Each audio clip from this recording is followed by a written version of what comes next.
Hey everybody, it's your boy Captain Hunter coming at you again. Thank you so much for coming on the show, tuning in. Really appreciate it. Listen, we all know that there's been some stuff that has been cooking with Miss Eboni K.Williams in the last few weeks, and so the last week actually. And I was not going to do anything about it. I wasn't going to do a show about it, but I think that her recent comments that she went on the Breakfast Club have been very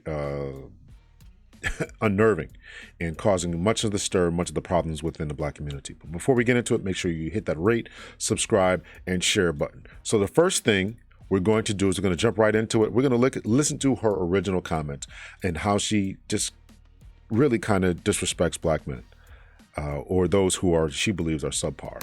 You've said that you cannot teach a man or tell a man how to be a man. So I will not ask you to indict men in this question. But I do want you to speak, Iyanla, to how women need to, position ourselves so that we can be in our divinity, so we can have our crowns right, how we can create and not build, when some of us, quite frankly, feel that the men that are available to us. I don't know what it means to create and not build. I don't understand that language. What is she talking about? Create and not build. I don't understand that. So I'm talking about across the color spectrum, across the age spectrum. Trust me, I've done them all.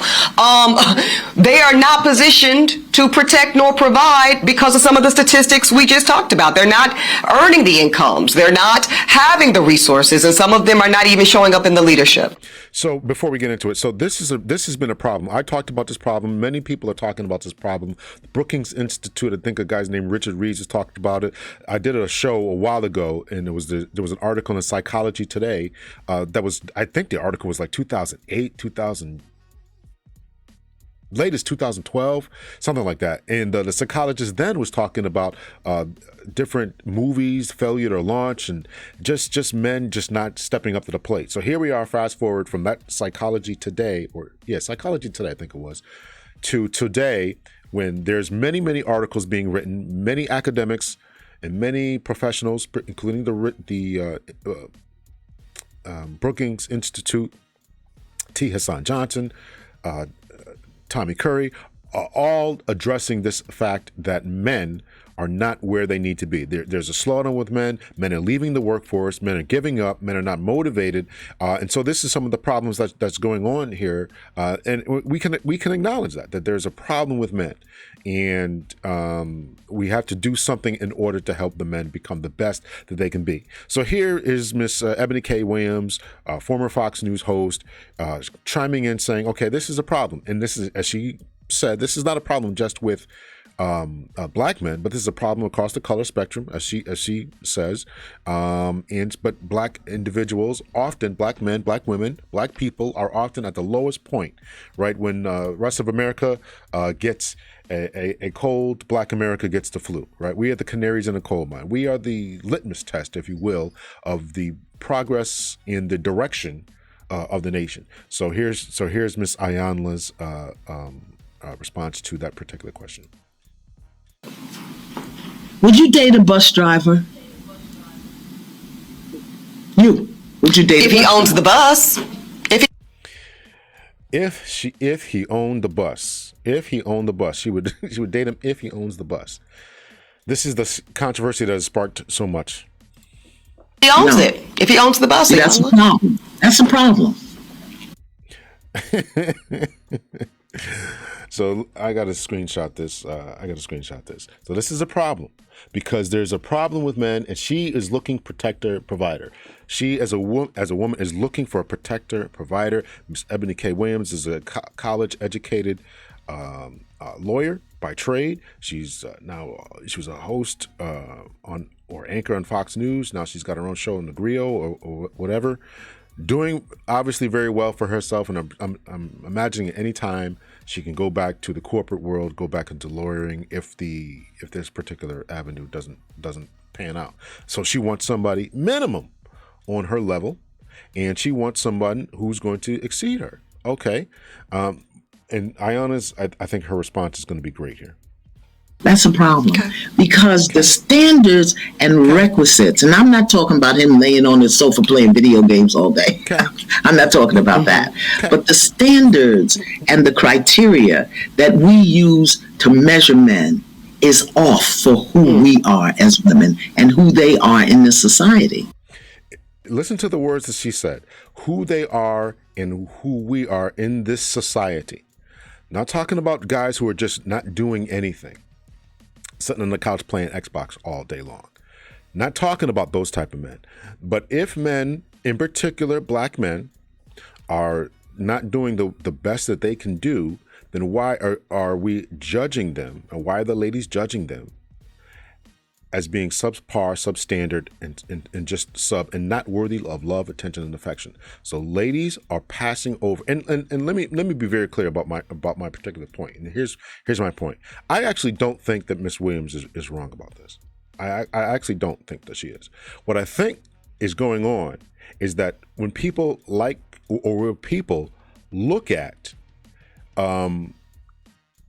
people look at shows like this, they set their standards way above and overlook the bus driver, and overlook the Uber driver, and overlook the construction worker, overlook the guy who's an electrician or HVAC doing that. That is the problem. That is the problem, that they are being overlooked. Now, there's only, Eboni K.Williams and all these other individuals are elite personalities, right? So does she have a right to look over these people? Does she have a right to look over these people? Yes and no. Because of her status, yes. But is she setting a standard for other women to once again to overlook these individuals? That is problematic. That is problematic, and for who they are in society. And I'm declaring, and many other people are declaring, that these bus drivers and these HVAC guys and these other individuals are worthy of love. And let's also not forget. It's very important to forget. There are many numbers, many YouTube channels, many people have broken this down. I'm not going to mention them all, but that the black men are doing well in comparison to black women. Even no matter, there was a brother who I think was Medium Man. He broke down broke down the facts about how many black men are owning businesses actually in comparison to black women.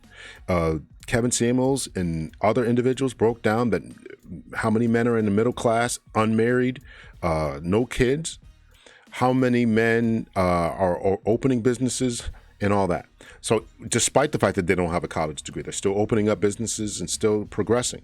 So this standard that has been put out there that black men are not cutting the mustard and we're not to this place has been proven to be false. I would date a bus driver if he loved driving the bus, if he was a man of integrity, if he was good to his mama, if he treated me well. So then Miss Eboni K.Williams responds, and in my estimation gives really backpedals and backtracks and really tries to shift and change the narrative of what her point was. So here we go. The response to the interview and what some of y'all are calling a backlash. So let me be clear. First, I am a professional disruptor. So Backlash is my business. And I will always take it on the chin for the sake of advancing the work, conversation, or movement. So know that I am completely unfazed by the onslaught of nasty comments, wishing me a sad, lonely, bitter existence until my untimely death.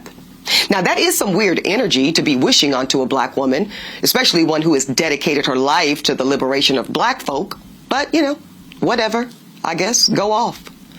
See, I wanted to talk about how do we close the gap between black women who do show up in a so-called masculine posture, those of us that are providing and building and protecting due to circumstances that we might feel make us feel that if we don't do it for ourselves, we will have to go without the resources and protections we need to feel safe in this world. But Dr. Iyanla went in a different direction. She asked me a personal question. And y'all know I have been extremely transparent about the fact that my life choices and my chosen lifestyle are far outside of the norm. So when Okay, but the problem is that your life choices are affecting the norm and other individuals are trying to keep up with this, right? This is full of Instagram videos, YouTube videos, TikTok videos of individuals who are overlooking this. And you have to be cognizant. You have to understand that. And I said that I would date the bus owner. A lot of y'all heard something different. Some of you heard the following. Bus drivers are whack. Bus drivers are broke. Oh, and I'm too good for a bus driver. Yeah, that's exactly what we heard. That's exactly what we heard. The only thing is, y'all made that part up. See, I said what I said. But then some of y'all started talking about salaries and hourly wages, pensions and benefits. And that's wild because I was never talking about money at all. I was Of course you were. Of course you were. talking about black ownership. But Oh Lord, this is going to be hard to get through. Backtracking, moonwalking, right?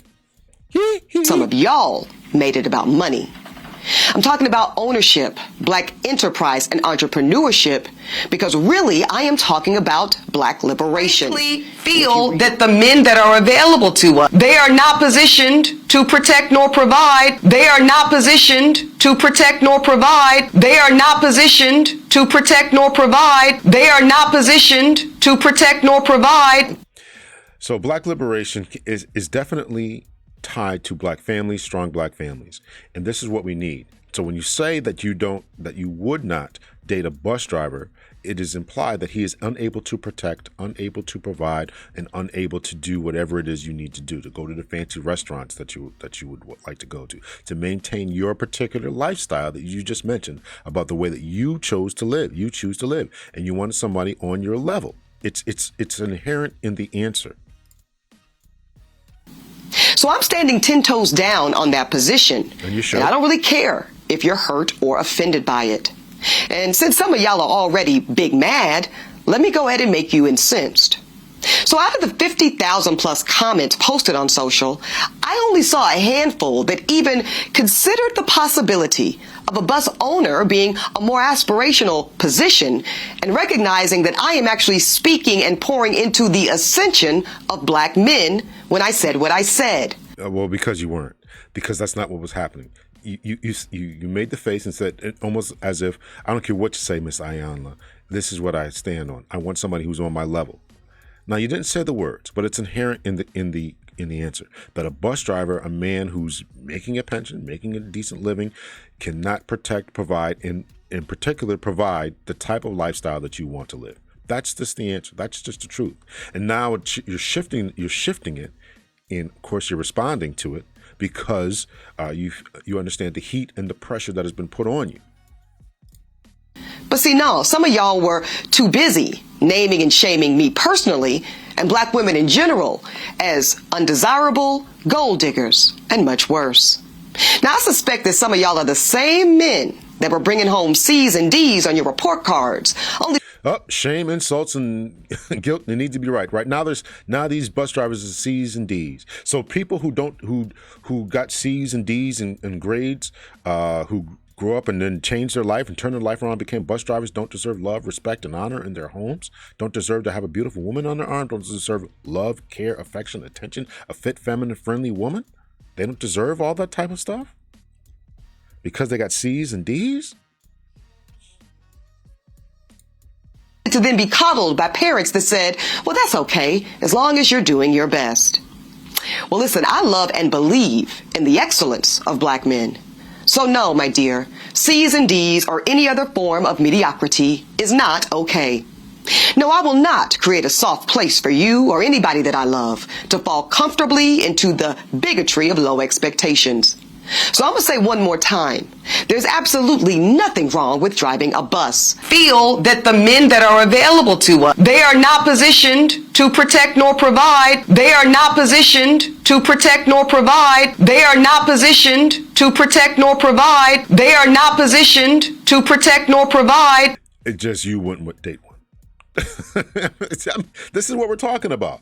We've all known that there's nothing wrong with driving in a bus. That's not the argument. The argument is that that bus driver is unworthy of love and attention and affection from certain ladies who have been propelled, I am saying that word distinctly, propelled into certain positions of power. They may have gotten the A's and B's. Maybe they've gotten scholarships and grants in order to go to college. Maybe their families believed in them, according to T. Hassan Johnson and according to Tommy Curry. These individuals and other individuals have laid out the framework that ladies, oftentimes, particularly black women, have been propelled into these positions. Not just that men just haven't been, but there has been a concentrated effort to put women in certain places. And so therefore, when the men fall behind, now those men are no longer worthy of being looked at. And the conversation has to be, how do we get men to get on this particular level? And the only way that we get men to be on this particular level is to focus and concentrate on them. If men are falling off, if men are not doing their best, if men are slacking off across the spectrum, then we have to focus on men and try to get them to be the best that they can be. That's the answer. And we have to build strong communities and strong families. And we can't build those strong families. We can't build these strong communities. We can't build them if we have ladies saying that the men who are average persons are unworthy of partnering with, cohabitating with, building families and friendships and lifetimes with. That's the point. We have to stop overlooking these men and make sure that we focus on them so we can build strong families, so we can have a father and a mother in a home, a nice strong family, so that those families can send their boys to college, send their boys to trade school, so their boys can grow up and be protectors, providers, leaders, and builders. Okay. My mother Gloria drove one for years. But could it be? But are you trying to date your mother? Are you trying to date Gloria? We're talking about men. Moving the goalpost. That Black America has been sold a narrative of average, regular, and typical being good enough for us. Well, see, that's called white supremacy. And in this case, it takes the form of conditioning Black Americans to happily accept being a permanent American underclass. But see, because I know that. So being a bus driver is an underclass? Okay. Moving to goalpost. Truth about Black folk in America. No, average is not and will never be good enough for me. And the gag is, I don't think it's good enough for you either. So that's her response. So that was her response. And so now we're going to look to her to go on a Breakfast Club where she's going to double and triple down on her statement. We cannot have rupture in the culture and not do the work of repair. So to me, this is a conversation about repairing and restoring what has historically been a productive, valuable conversation and relationship between Black men and women that somehow, some way has gotten away from us. So I think this is just going to be one big attempt to really move the goalposts. Remember, she's trained to be a lawyer, trained to get you to focus on certain things and trained to get you to focus off of certain things, right? Let's pay attention to this and let's not pay attention to that. This is her training coming to play. Remember, the question was, would you date a bus driver? Her answer was no, and that's when Iyanla said, this is wrong thinking because of who we are as life in America. If we're a certain place in life, then we have to change the narrative. I suspect that Iyanla was saying is that we have to change the way that we approach this, and we have to get men and women to be together. And the women who have been propelled to a certain place, really have to look at those individuals who they see as lesser than and say, is this man good to his mother?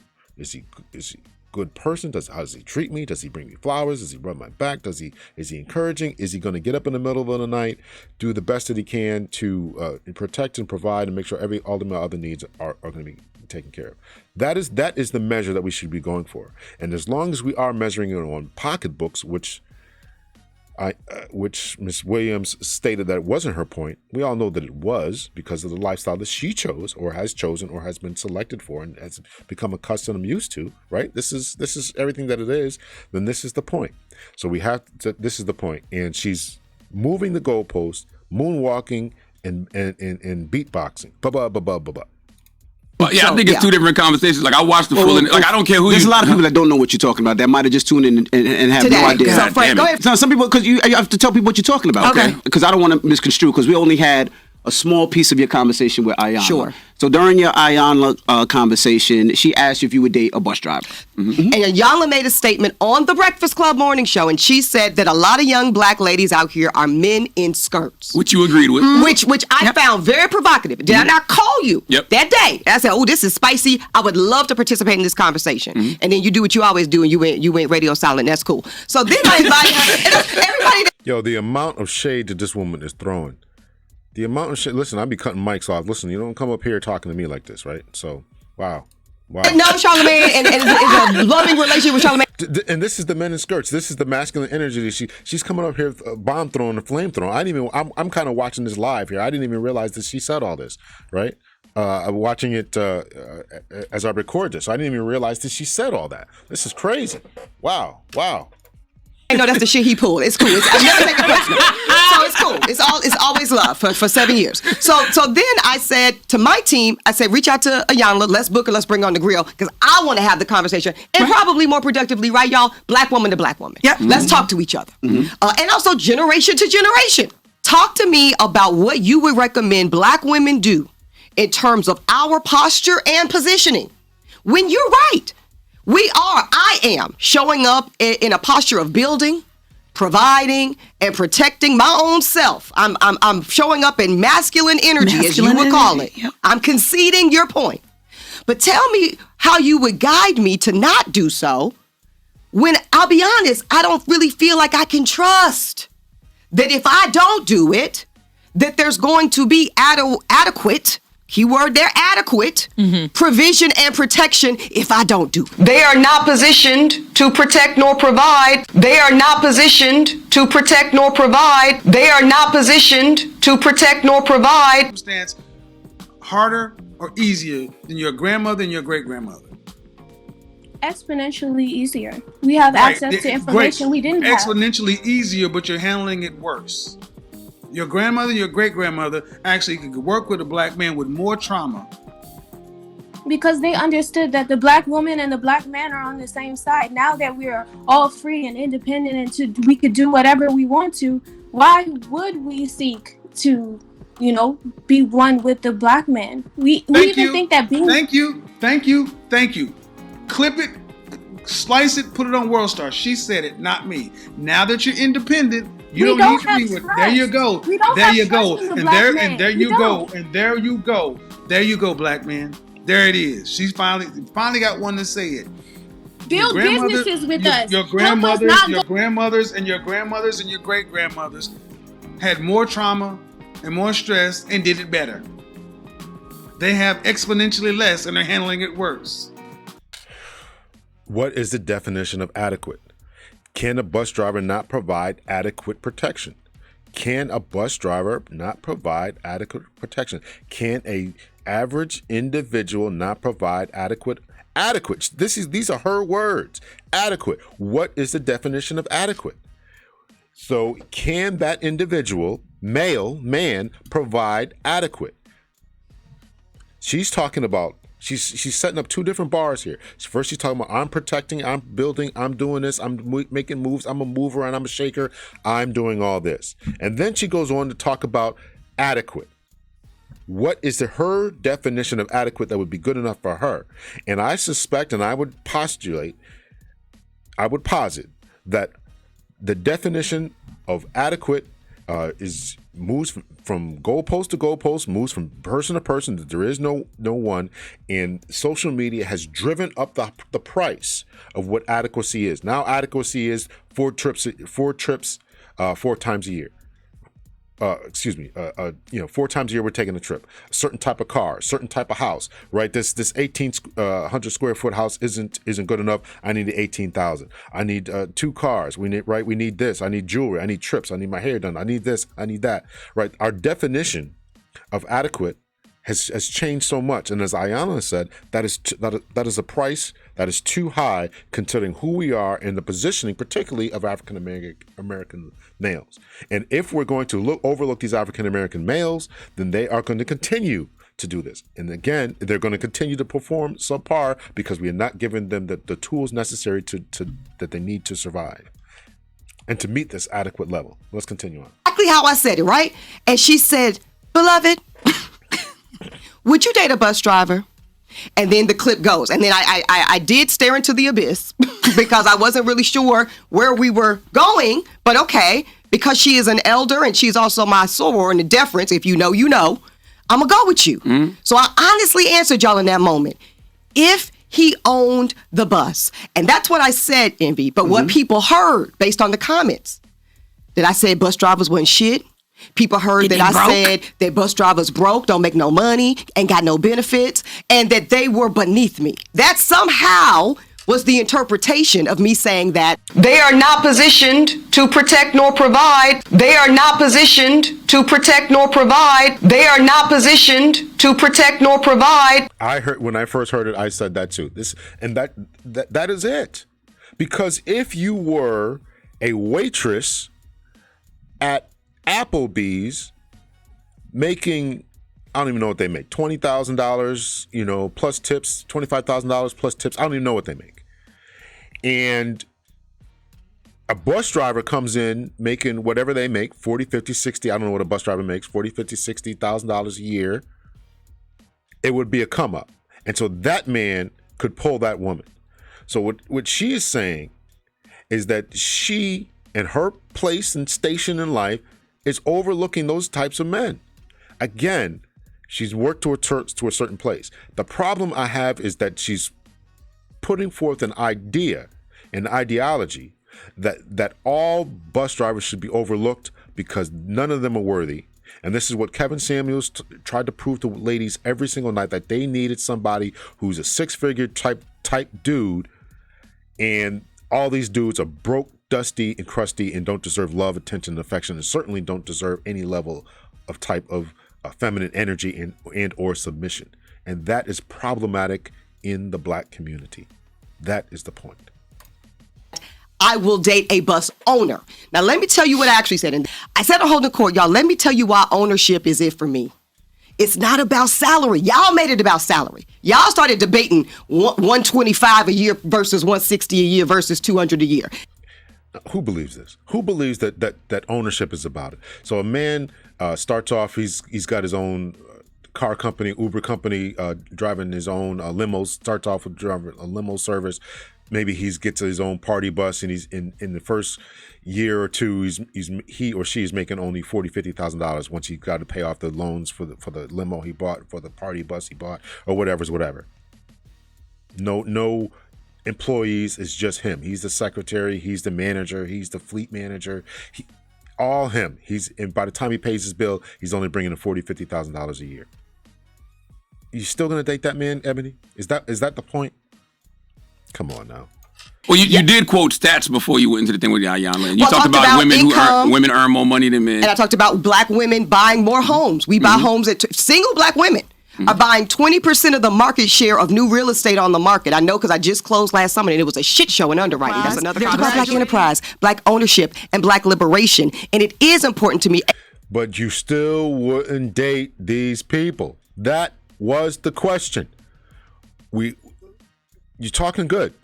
Ownership, entrepreneurship, building businesses, having visions, dreams, and goals, and applying your skill set, developing new skills. We get it. Of course, nobody has an issue with that. But that's not the question. The question was, would you date a bus driver? That was the question.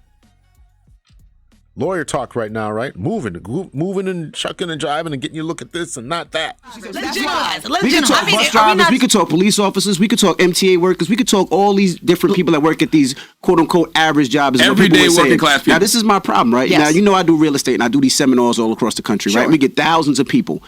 The majority of people that own homes and investment homes are your quote unquote average workers, your bus drivers, all your MTA. Yes, Thank you, Envy, because these are average individuals, and your suggestion is that these MTA workers and bus drivers and police officers and firefighters and all these military personnel and all these electricians and construction workers, they are average. That is when you walk out the door. Average means when you walk out the door, if there's 100 people in the room, 70 of them are going to be of this. And the narrative is that these people should be overlooked.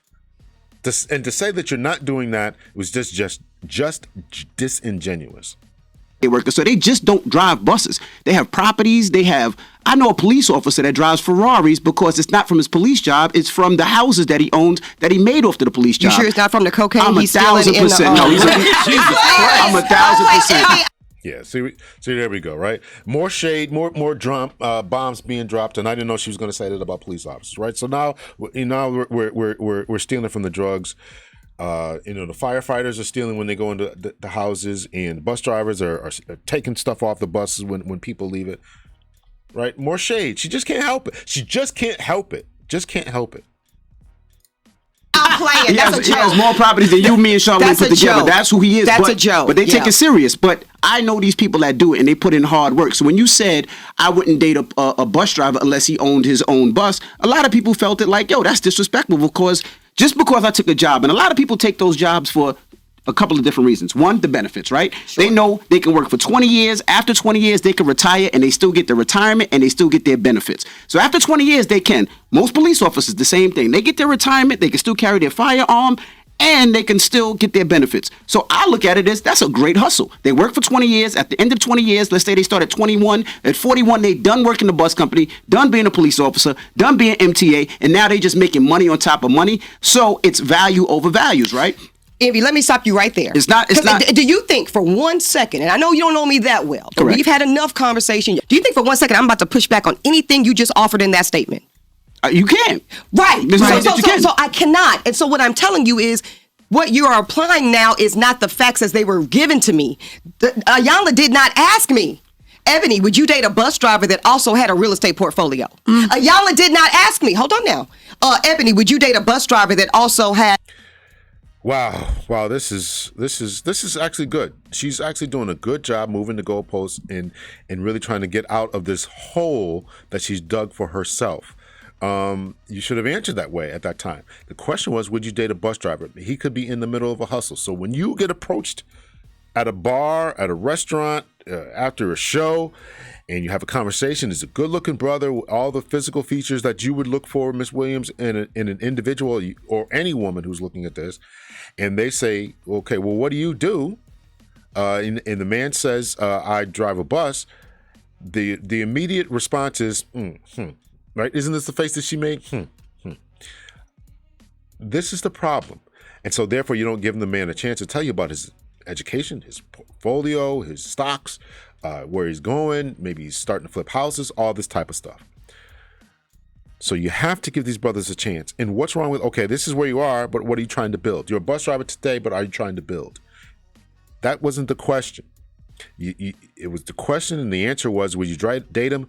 No, unless he owned it. Not trying to own it, not in the process of owning it, unless he owned it. That was your response. And this is what's keeping us apart from our destined pair bonds as black women, black men. I feel like you're changing the goalposts, right? What people were upset about was what you said, and everything that you said could... Listen, the look in Envy's face, and he's right. You're changing the goalposts. You're talking about all this stuff. That was not the question to you. That was not the question. Would you date a bus driver? Iyanla was on to talk about the relationships between men and women and what we're going to do about it in order to fix our relationships. And the question was, would you date him? That's the question. Thank you. Thank you, Envy. Thank you. Absolutely, positively be true.